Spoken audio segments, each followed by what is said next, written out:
مصطفیٰ پہ درود پہلے پڑھو، میرے نبی کی آل پہ درود پہلے پڑھو۔ ہم نے پوچھا اے اللہ میں تو اپنی ماں کے غم میں ہوں، اپنے باپ کے غم میں ہوں، دعا پہلے کروں گا۔ تو کہا بدبخت اگر خالی دعا کرے گا تو قبول نہیں کروں گا، میرے مصطفیٰ پہ درود پڑھ، نبی کی آل پہ درود پڑھ، اس درود کے صدقے میں تیری ماں کے 70 سال کے گناہ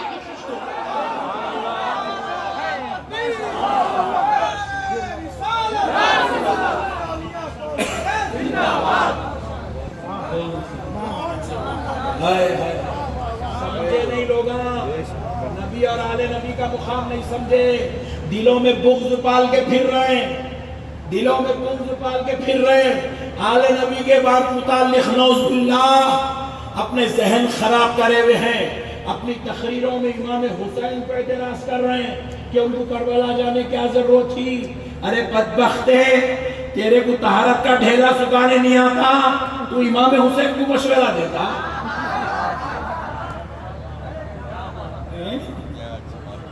مدینے میں رہ کے جنگل نہ تھا، کربلا کو کہیں کو گئے؟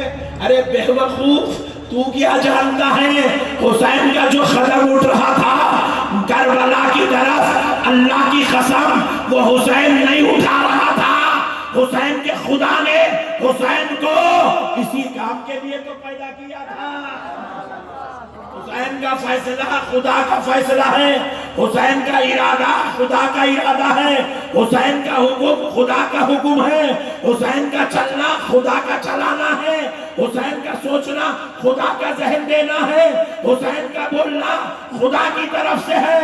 ارے حسین نے جو کیا اللہ کی قسم آج اسی کا صدقہ ہے، 1400 سال بعد بھی مظفر پور میں اتنے مسلمان نظر آ رہے ہیں۔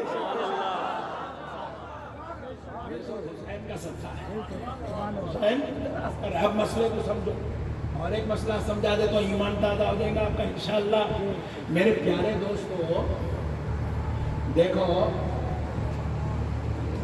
ایک مولانا کیا کرے، تراویح میں ہمارے پاس حیدرآباد میں ہوتا ہے، آپ کے پاس پٹنہ میں مظفر پور میں ہوتا نہیں معلوم، حیدرآباد میں ہوتا، ایک ہی رات میں پوری قرآن سناتے تراویح میں، یہاں بھی چلتا، ہاں ماشاءاللہ، ایک رات میں ختم۔ ٹھہر گئے امام صاحب عشاء کے بعد تو پورا تہجد تک پورا قرآن پڑھ دیتے۔ مثال دے رہا ہوں، سمجھا نہیں، مثال کہاں ہوا کچھ ہی گئی، مثال دے رہا ہوں۔ امام صاحب تراویح میں سنانے کے لیے قرآن کھڑے ہو گئے، سورہ فاتحہ پڑھ دیے، پہلی رکعت میں 15 پارے، دوسری رکعت میں 15 پارے، پورا قرآن پڑھ دیے، قاعدے کی حالت میں بیٹھ گئے۔ التحيات لله والصلوات والطيبات السلام عليك أيها النبي ورحمة الله وبركاته السلام علينا وعلى عباد الله الصالحين أشهد أن لا إله إلا الله وحده لا شريك له وأشهد أن محمدا عبده ورسوله السلام السلام علیکم ورحمۃ اللہ۔ مؤذن صاحب گردن میں ہاتھ دیے، یہ کیا کرا رہے بڑے بھائی؟ خالی تشہد پڑھا، تحیات پڑھا، سلام پھیر دیا، درود ابراہیم بیکو نے پڑھا رہے ہولے، جبکہ انہیں پوری قرآن پڑھا۔ پوائنٹ ٹو بھی نہیں پہ بہت بڑی بات سمجھا رہا ہوں آپ کو، دین سمجھا رہا ہوں، دین شریعت سمجھا رہا ہوں، اسلام سمجھا رہا ہوں، علماء مفتیوں کی بات سمجھا رہا ہوں۔ 2 رکعت میں پوری قرآن پڑھا، تسبیح بھی پڑھا، رکوع بھی کرا، سجدے بھی کرا، قومے بھی کرا، تکبیرات بھی کرا، نیت بھی کرا، تشہد بھی پڑھا۔ اللہ کی قسم بریلی کو مت جاؤ، جامع نظامیہ حیدرآباد کو مت جاؤ، دیوبند کو جا کے پوچھو، امام صاحب بغیر درود پڑھے کے، درود ابراہیم پڑھے کے سلام پھیرے، نماز ہوتی کیا؟ سنیوں کا تو چھوڑ دو، بازو والوں کا نے 24 نمبر کا نے بھی نہیں ہوتی۔ پوائنٹ ٹو بی نوٹڈ، بہت بڑی بات سمجھا رہا ہوں، بغیر درود ابراہیم پڑھے کے نماز، ذرا زور سے بولیے نماز نہیں ہوتی. کوئی مائی کا لال درود پڑھے بغیر نماز مکمل نہیں کر سکتا. آپ پوچھے کیوں نہیں کر سکتا؟ اس لیے نہیں کر سکتا، اس لیے نہیں کر سکتا کیونکہ خدا نے قانون بنایا ہے. اگر صرف میری عبادت کرانا مقصود ہوتا تو میں ذکر مصطفیٰ اور ذکر آل نبی لگتا ہی نہیں. میرے بندے عبادت میری کرانا ہے، سجدے مجھے کرانا ہے، رکوع میرے لیے کرانا ہے، قیام میرے لیے کرانا ہے. مگر یہ قبول اسی وقت ہوگا جب تو خیمے میں بیٹھ کے میرے محمد پر اس کی آل پاک پر دم کا نظرانہ پیش. سبحان اللہ، نعرہ تکبیر، اللہ اکبر، نعرہ رسالت، نعرہ مقدس، زندہ باد. اللہ اللہ میرے نبی اور ان کی آل پہ درود نہیں پڑے گا. پوری قرآن پڑھ لے مگر پھر بھی نماز قبول نہیں ہوگی. درود ابراہیم کی اہمیت، ذکر رسول، ذکر اہل بیت کی اہمیت بتا رہا ہوں آپ کو.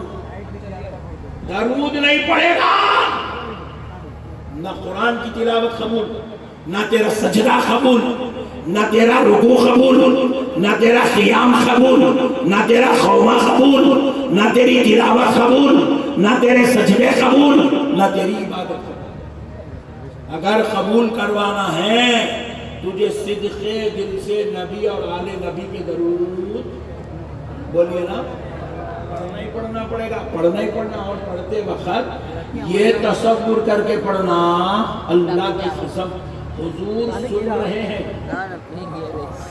اور اہل بیت پاک یہ تصور کے ساتھ پڑھو. اللہ اس تصور کی برکتیں بھی آپ کو عطا فرمائے. اب آؤ پیارے دوستو ایک اور مسئلہ سن لو. ایمانداری سے بولو اللہ اور اس کے رسول کو حاضر ناظر جان کے.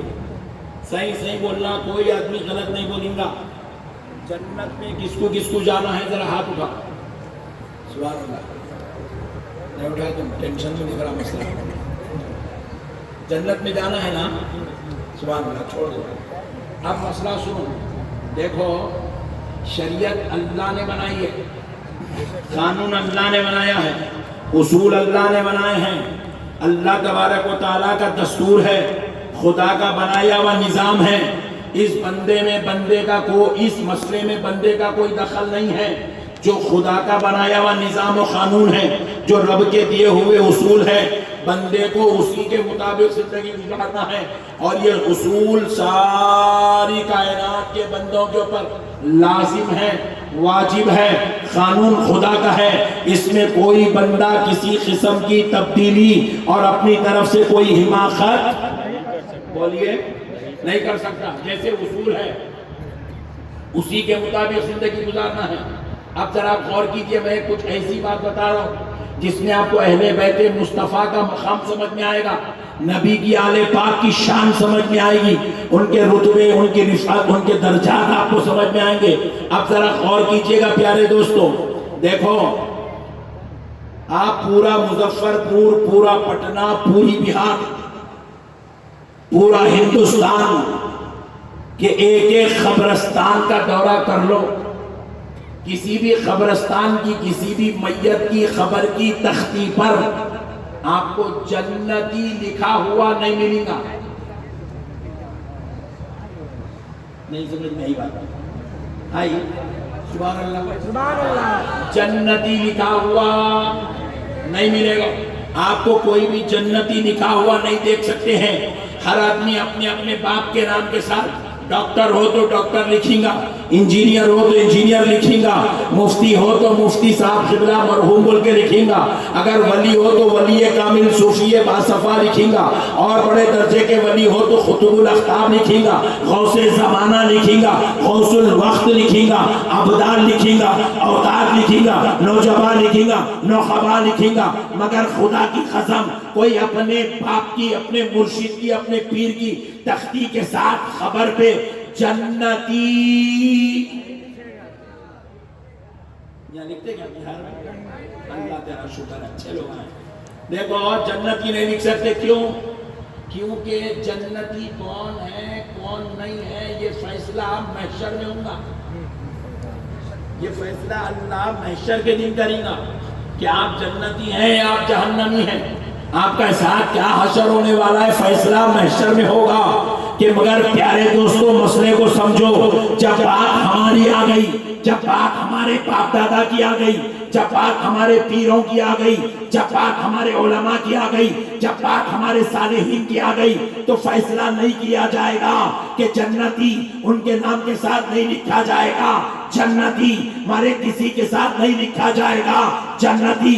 مگر سنو, قسم رب ذوالجلال کی, سب کے لیے قانون ایک ہے. مگر جب بات خاندان مصطفیٰ کی آتی ہے, اہل بیت پاک کی آتی ہے, جب بات حضرت فاطمہ اور ان کے بچوں کی آتی ہے, تو قربان جاؤ مسلمانوں, حسن و حسین, فاطمہ, یہ وہ لوگ ہیں دنیا میں آئے تو ان کے رب نے ان کو جنتی جوانوں کے سردار ہونے کی سعادت عطا فرمائی.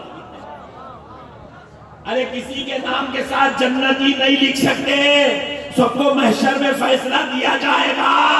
مگر فاطمہ اور ان کے بچے وہ ہیں جن کو دنیا میں ہی صرف جنتی نہیں, جنتی جوانوں کا سردار کہا جا رہا ہے, ان کو جنتی عورتوں کا سردار کہا جا رہا ہے. ان کے لیے فیصلہ ہو گیا, یہ جنتی عورتوں کی سردار ہے. فاطمہ سیدۃ النساء اہل الجنہ, الحسن والحسین سیدا شباب اہل الجنہ. اب ذرا غور کرو پیارے دوستو, اب ایک مسئلہ سن لو. کچھ اللہ کے محبوب اور بھی ہیں جن کو دنیا میں جنت کی بشارت دی گئی ہے.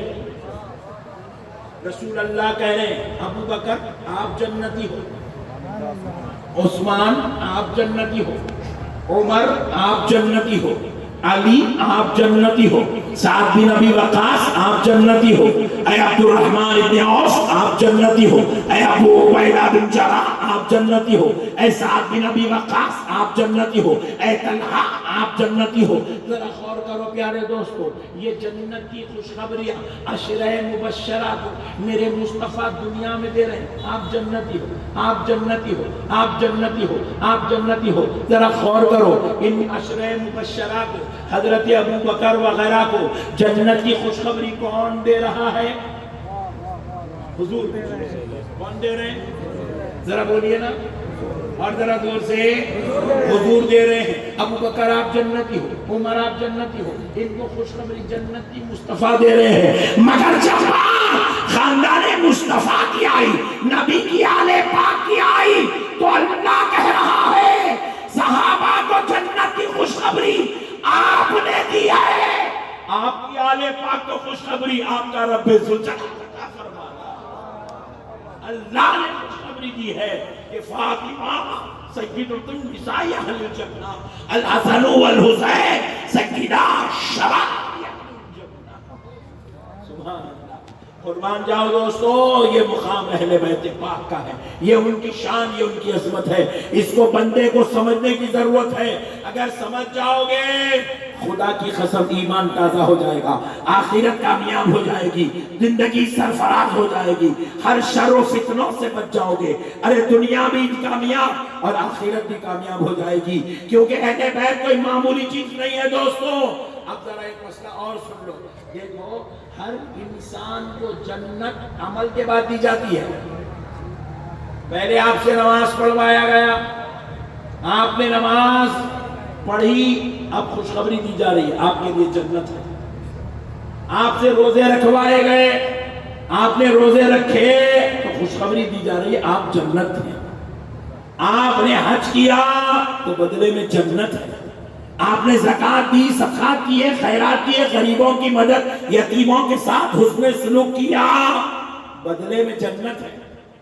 ارے ساری کائنات کو جنت عمل کے بعد دی جائے گی, مگر آل محمد, آل مصطفیٰ, نبی کی آل کی بات آئی تو اللہ ان کے اوپر نماز بعد میں فرض کر رہا ہے. ان کو جنتی جوانوں کا سردار پہلے ڈکلیئر کر رہا ہے, پہلے اعلان کر رہا ہے, یہ جنتی جوانوں کے سردار. اللہ اللہ, خدا را مسئلوں کو سمجھو مسلمانوں.